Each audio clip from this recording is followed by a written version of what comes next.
just going to quickly do a demonstration on how to make some poppies.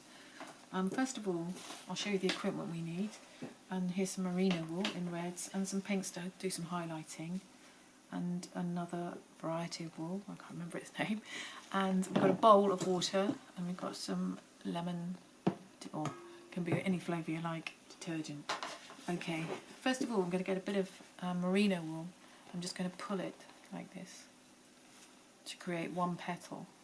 So you hold it with one hand and you drag it down with the other.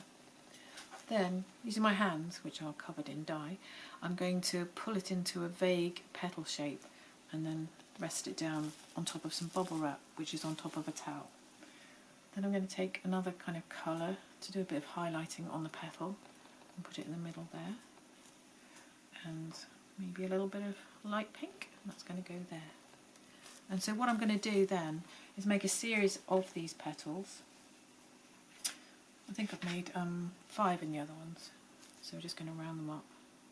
I'm part of a craft group in a little village called Penrhynside, and a lady there who's lived here all her life decided that she'd wanted to commemorate the anniversary of the First World War, and she's getting everybody to sort of make poppies to create a poppy chain down to the memorial in the village. So we're asking people to help us make the poppies, and a quick way of doing it is using this felt. Anyway, so there's 2 petals there. I've got some that I've made already, so I'm going to just drag those in, so I don't want to bore the pants off you. That's 2, 3, and then there's 5. And what I've done is taken each petal and then rest them on top of each other, like that. Okay, and for the centre, you can see that I've put in a dark purple and then put a highlight with the light green.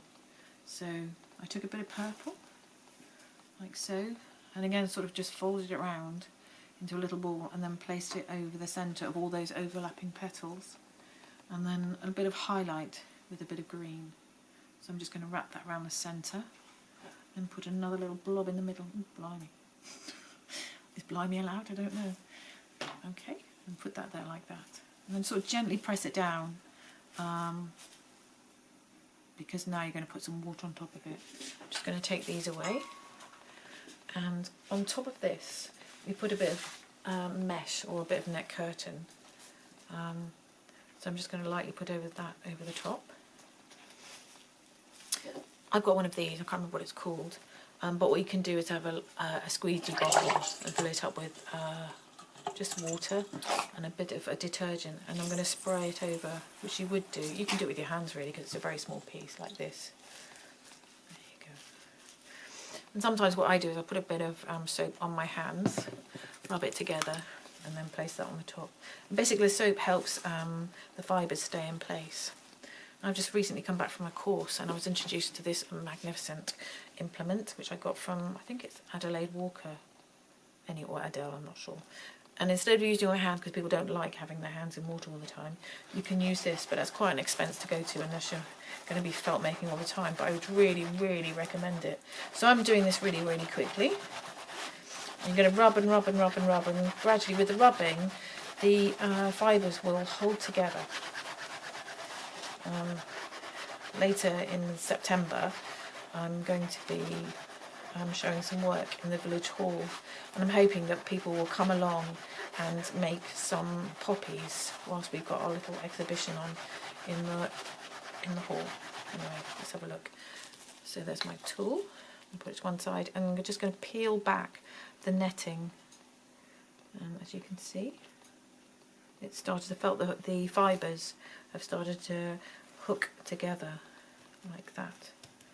Okay, and you keep doing that for a little while, so I'll carry on for a bit without you, and then I'll come back in a minute.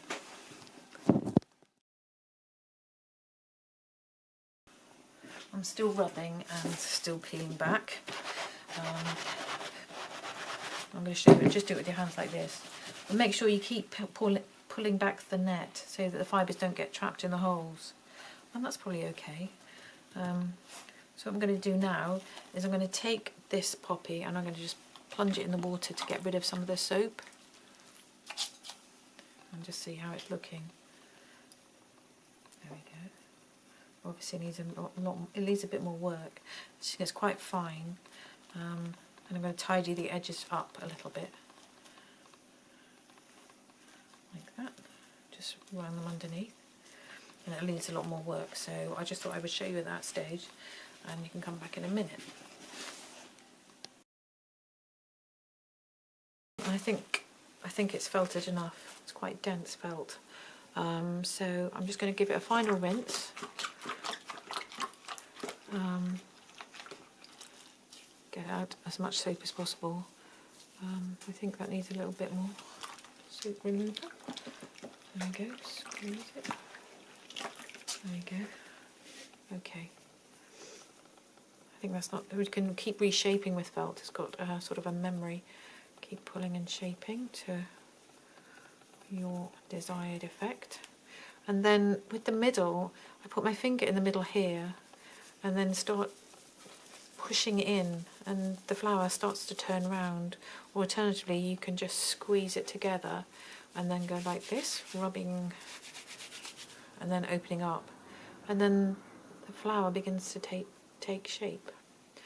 And I quite like it like that now. So what I would do is I would leave it on a towel to dry, and it will memorise that shape, and you'll have a finished poppy. Okay. And also I forgot to say at the beginning that before you start working, so you don't get water everywhere, if you put the towel down first and bubble wrap on top. Okay, thank you.